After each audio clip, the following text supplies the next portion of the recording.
একাকিত্ব এটি সবসময় কষ্টের হয় না। কিছু কিছু একাকিত্ব নেয়ামত। রবের জন্য যে একাকিত্ব, সে একাকিত্ব কখনো কষ্টের হয় না। হৃদয়টা ভেঙে আজ চুরমার। কোথাও কোনো আশার আলো নেই, চারদিকে ঘুটঘুটে অন্ধকার। কোথাও কেউ নেই। জায়নামাজে বসে অশ্রু ঝরাচ্ছি, সেই অশ্রু এসে সান্ত্বনা দিচ্ছে।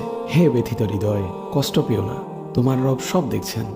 মনের ভিতর জমিয়ে রাখা এক সমুদ্র পরিমাণ কষ্ট, যা কেউ কোনোদিন বুঝেনি, বুঝার চেষ্টাও করেনি। সে কষ্টের কথা তোমার রব তো জানেন।